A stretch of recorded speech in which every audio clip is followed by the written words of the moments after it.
You ready to go? Ooh. Hello. Mic check 1, 2, 3, 4. You good? Okay.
a good idea. Mr. Mayor, give us a smile.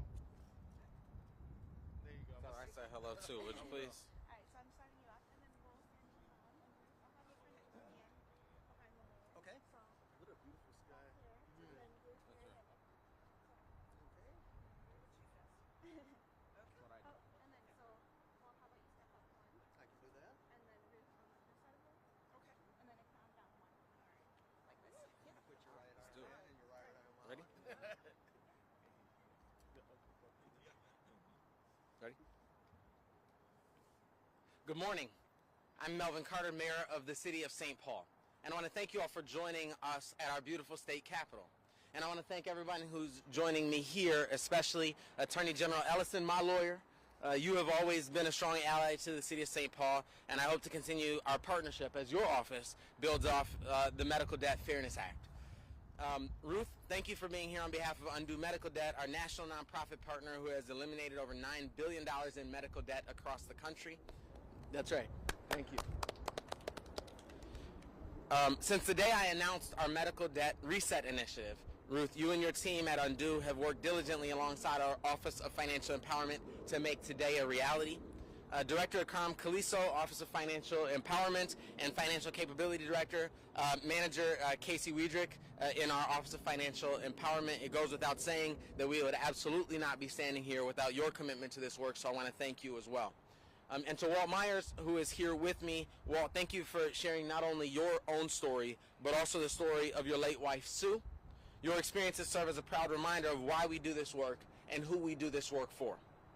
Today, I'm proud to announce that our first financial relief package of our medical debt reset initiative has arrived, and soon 32,000 St. Paul residents will receive a surprise notice in the mail that their medical debts, totaling just shy of $40 million, have been purchased by the city and completely abolished. 5 years ago, we in the city of St. Paul recognized that late fines were keeping people from accessing our libraries. So we went fine-free and eliminated over $2.5 million in existing library debt. As a result, immediate double-digit growth in library use concentrated in our lowest income neighborhoods. We welcomed back 42,000 patrons to our libraries and saw 85,000 total items checked out on cards that had been previously blocked. Libraries are a community resource, and rather than punishing our community, we decided to take care of them. The policy worked. So 15 months ago, during my 2024 budget address, I announced our Medical Debt Reset Initiative, that we would commit $1.1 million in American Rescue Plan funds provided by the Biden-Harris administration to abolish $110 million of medical debt on behalf of our St. Paul residents. Every day, millions of Americans face the impossible choice between paying medical bills and covering their basic needs. Nearly half of all bankruptcies are linked to medical debt, and nearly 50% of adults have delayed or skipped care due to debt. As we saw, the COVID-19 pandemic disproportionately impacted people in communities with lower economic stability, poor access to health care, and higher rates of pre-existing conditions. So if there's one thing the pandemic taught us, it's that if even one of our neighborhoods struggles to access medical care, the health care of our entire community suffers. So let there be no mistake, this is about more than just eliminating debt. This is about eliminating one of the greatest barriers to healthcare access, giving people the chance to take control of their own health. We're proud to do this through a public-private partnership with organizations like Undue Medical Debt and Fairview Health Services. This partnership reflects the difference that can be made when healthcare providers and organizations come together to tackle medical debt and improve community health. It's a win for everyone. And it's just the beginning. We will continue this process with Undue. We are starting with the purchase of the debt owed to Fairview and appreciate the work that they've done with us to get this done. And we will continue to have these announcements as we continue to work with Undue to acquire and forgive additional debt owed on behalf of our residents. Without further ado, I'd like to introduce our State Attorney General, Keith Ellison. Thank you, Mr. Mayor. And let me congratulate you for your bold leadership, for your sensitivity to the problems of the people of St. Paul. And let me say thank you for lighting the way, because there's no reason why this should stop at St. Paul. There's no reason why this policy should not be extended throughout the state of Minnesota, because Minnesotans, in fact, are struggling under the weight of medical debt. Medical debt they did not ask for, they did not plan for. Medical debt that they did not expect, they could not negotiate the rates of and the terms of. Medical debt that is literally a barrier for them to go seek future care, because when they think about getting that cough looked at, they think, well, I already got medical debt I can't pay, so what am I supposed to do? I don't know. Hopefully it'll get better. But what if it doesn't? It is a good idea to deal with this medical debt burden, and I think that enlightened leadership, sensitive to the needs, the economic priorities, helping people afford their lives and live with dignity, safety, and respect is what this is all about.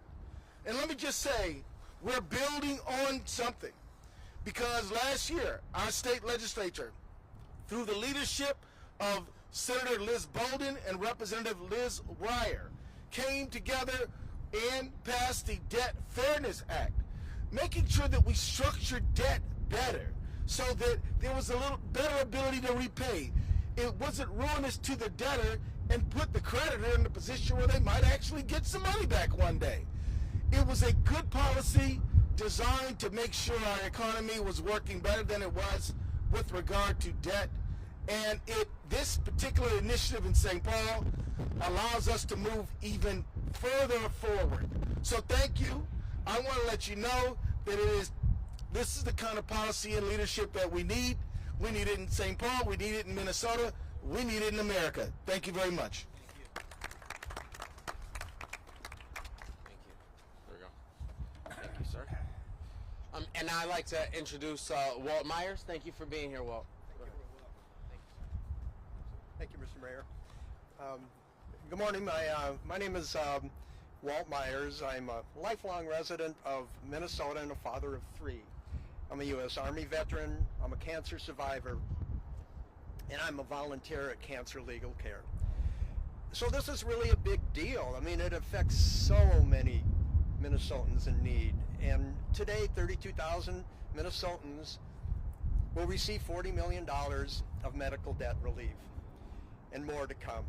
I have great empathy for these Minnesotans because I know what it's like to be under a cloud of medical debt. 5 years ago, shortly after my wife Sue passed away from her 23-and-a-half-year battle with breast cancer, I began to receive medical bills from my insurance company for her in-house hospice care. Initially, I wasn't concerned because I knew that my medical policy had a $4,000 maximum out of pocket that I was fully prepared to pay. But as the bills kept coming, the total cost began to far exceed the maximum out-of-pocket dollar amount that my policy said I should owe. I became worried. I had no idea what was going on. I had no idea what to do about it, and I had no idea where it would end. I just knew that I kept getting more bills wanting more money from me. It just didn't make any sense. At first I tried to deal with it myself, and I called those who I thought might be able to help me. And while most everyone was sympathetic, no one really knew what to do, and no one was able to help me. And I became increasingly worried and increasingly stressed, and I felt very lost in the medical billing hell that I found myself in. Fortunately, I remember a seemingly random comment a social worker made to my wife and me at the cancer center, where she would go for treatment every 3 weeks. And the social worker told us that,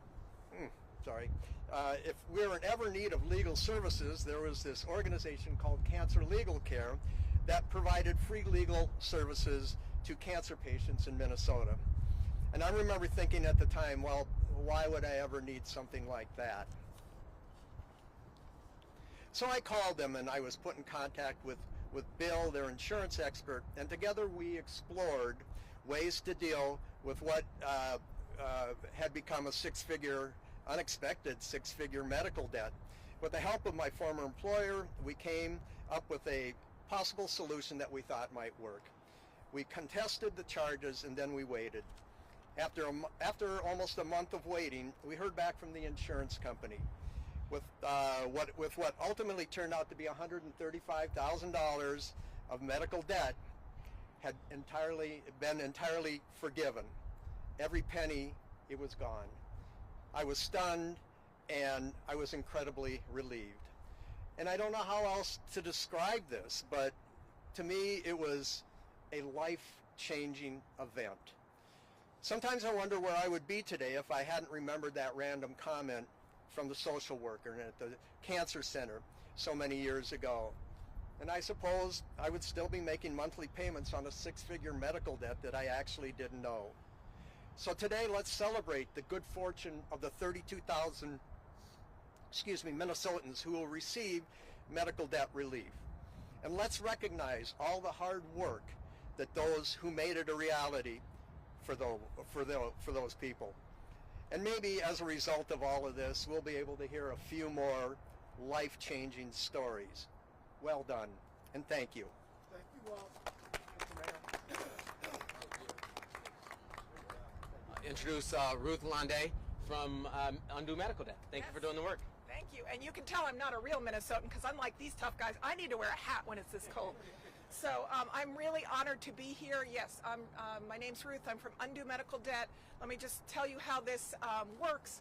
We are a really unique national nonprofit. We use donated dollars to buy up large portfolios of unpaid medical bills and we use the leverage of the size of the amount we're buying we pay pennies on the dollar for that debt, and then we send out letters to people telling them that their debt is gone. The only qualification for help is income-based, so we check and make sure that the person has income that is 4 times the federal poverty level or below, or the debt is more than 5% of their income. That's the only qualification. And so far, actually the number's a little bigger than, it keeps going up. We're getting so much support and doing so much work. So far we have gotten rid of 14 billion with a B, in debt for over 9 million people around the country. So and sadly there's a lot more to go. Thank you. We know that this isn't the solution to the problem. We need to deal with the debt that's already there.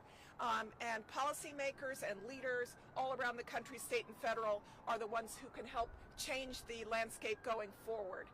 We know that people need to have affordable, comprehensive insurance so they can seek health care without fear of the consequences. I think the previous speaker spoke well about that fear. That's really what drives it, which is very bad for your health. And it really affects so many people, because even if you don't have debt, you're worried about getting that debt. Almost everybody knows somebody who's experienced this kind of thing. I basically want to thank everybody. I want to thank some specific folks. And Minnesota, I should say, has always been a really generous place for us.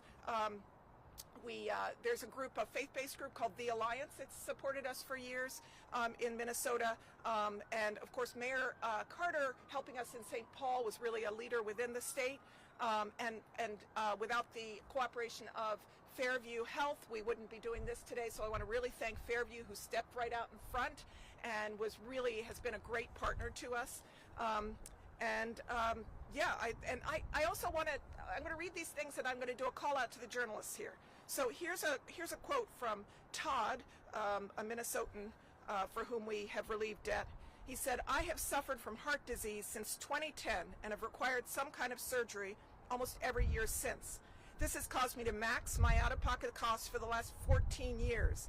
I've been making payments when I can, but the medical debt seems to grow faster than I can keep up. This gift is a true blessing, and I cannot find the words to express my true gratitude. Thank you." And I will give you one other one, which is from a woman who says, "Thank you so much for this generous, kind gesture. It was such a surprise. At first, I thought it was junk mail. After reading further, I couldn't believe it." So I want to tell you, that's one of our fears, right? We're going to mail out these letters, and what if they don't open them? So for journalists, you have a role of letting people know. People don't always look through their mail, to make sure to look for that. For everybody else, let people know about this program so that people get the relief that we are providing. And thank you very much.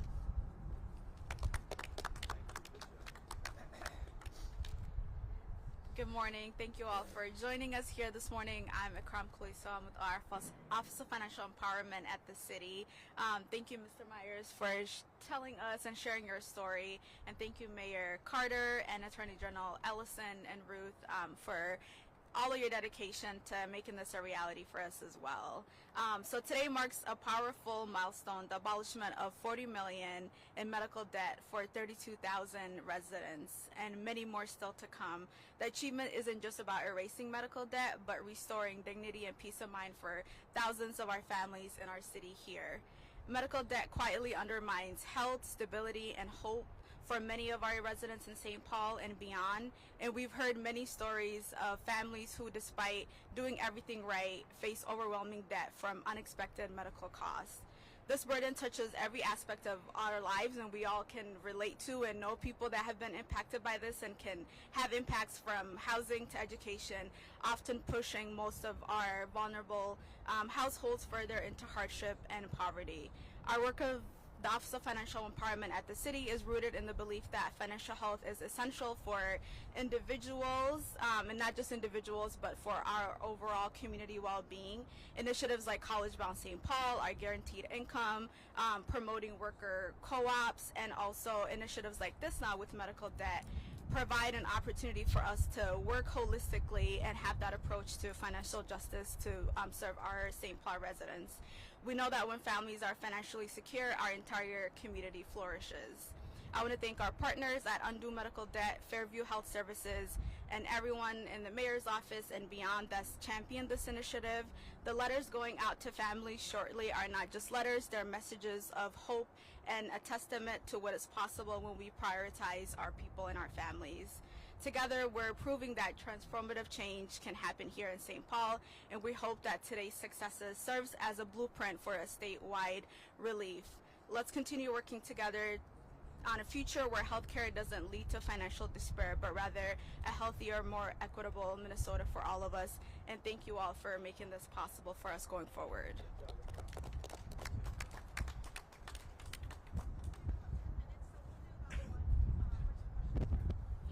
So as we discussed, 32,000 St. Paul residents this week will receive mail in the next week letting them know that $40 million of medical debt has been purchased and eliminated on their behalf.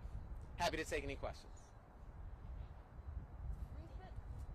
I was just going to say, you mentioned wanting to make sure people open the letters when they see them, don't think they're junk. Is there any action that people need to take once they get them? Or if they don't open it or throw it out, they'll just log on and see their balance is zero? Yeah, there's no action people need to take. There's no need to apply. You know, it's one of the things that we work really hard on.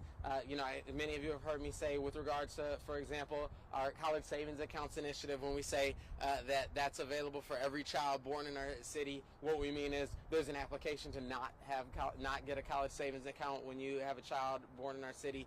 In the exact same way, because Undue works directly with the healthcare providers, they can access the list of debtors and purchase the debt without engaging directly with the person there. So there's no application, there's no action required on the part of the former debtor. It's something that we are a service that we're providing citywide. It's frankly one of the hallmarks, I think, of our Office of Financial Empowerment is that when our teams, Casey and Ikram and our teams in the Office of Financial Empowerment call families to let them know that we've already started a college savings account for your child, or that your family qualifies for our guaranteed income pilot, or that we've eliminated medical debt on your behalf, folks do sometimes think it's a hoax because it feels too good to be true. And we're very proud to demonstrate the extent to which our local government can work on behalf of everyday residents and make a difference in our day-to-day lives.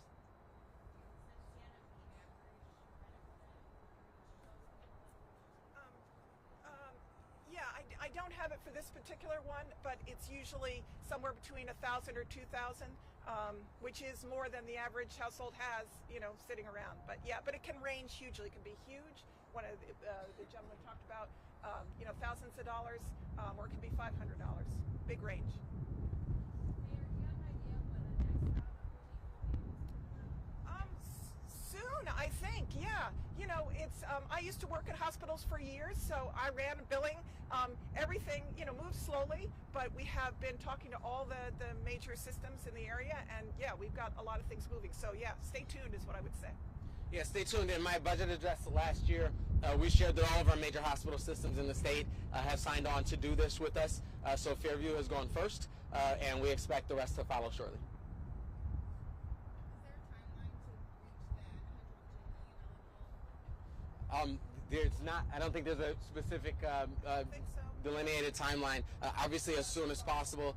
We have to do the same work with all of the other hospital systems as we've done now with Fairview, and our teams are working hard to be able to do that so that we can send a whole lot more of these envelopes out. What's the timeline again for people in this first batch? I know you've got 100 letters here today. If you're in this first batch of people, will the next month or so you might get a letter, or what should people? My understanding is the letters will be mailed in the next week. Yeah, that's All fine. of those in the next week. Yeah. Yeah. Yeah, we use a bulk mailer, And just for clarification, all of these letters are from Fairview. These letters will come from Undue Medical debt and the city of St. Paul. They are with regard to debt owed to the Fairview system, yes. Mayor, do you anticipate taking more money in your next budget to continue this, add on to it, depending on how this first round goes? Again, this is funded by American Rescue Plan dollars, which are pandemic relief dollars provided by the Biden-Harris administration. This is not funded by property tax dollars. It gives us the opportunity to reset, to buy all that debt down to zero. Again, as Ruth mentioned, on behalf of residents who make less than 400% of the federal poverty guidelines and or owe more than 5% of their income in medical debt. So this will provide us a reset. So ostensibly there won't be a necessity for a next round of funding next year.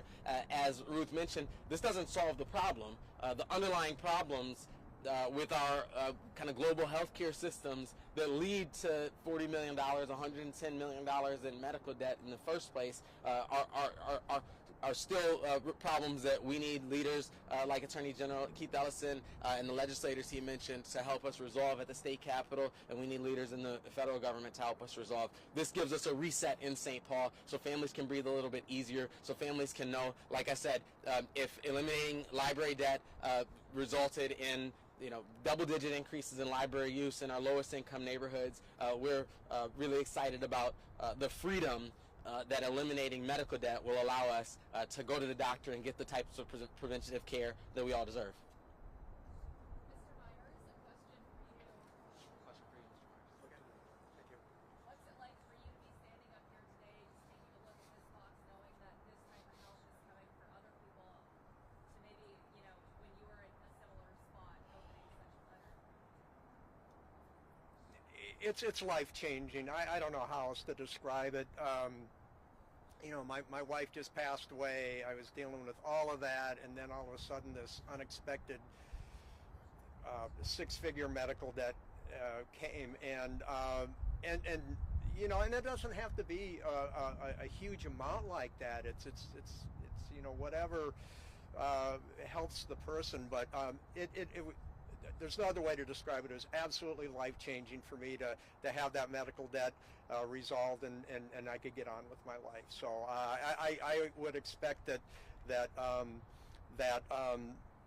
it will have the same effect on 32,000 people when they get that letter in the mail. It's very cool. So I'm proud to be a part of this, and thank you.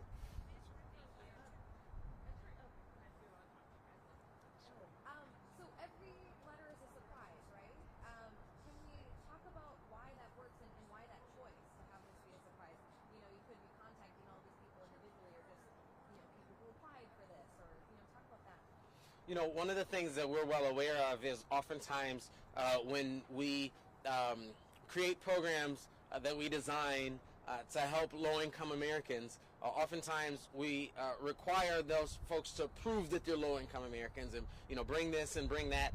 And the eligibility criteria, the application process, ends up being the hurdle that keeps people from accessing the aid that we know that their families deserve.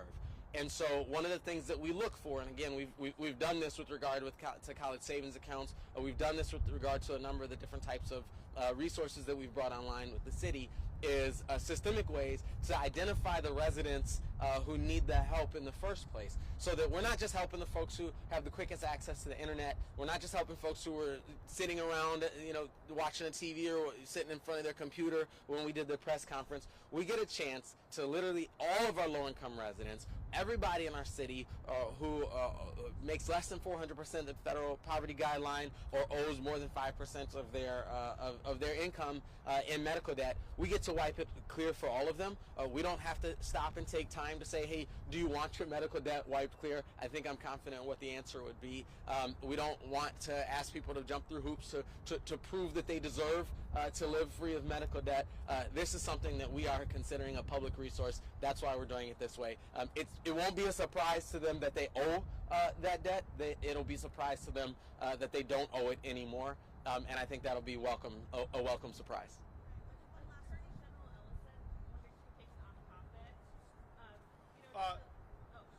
I'm happy to take an off topic when we're done. But can I just add on to this? So go back to that example of the person with the cough who owes $2,000 in medical debt. That's right. They're like, I can't go to the doctor because maybe I don't know. I know I can't pay, and I already got debt. So that person gets on the bus, and they keep coughing next to somebody else. That's right. Or they go to the restaurant that they work in, and they're washing dishes because they got to work. They need money. So this is a public good. This actually will enhance the health of the entire city for people who don't owe a penny. So it is a generally positive thing which will have radiating effects throughout the city and state. And if we did even more, we'd get even more benefits. That's right. We should do it statewide. I think that's an idea. Thank you all for being here.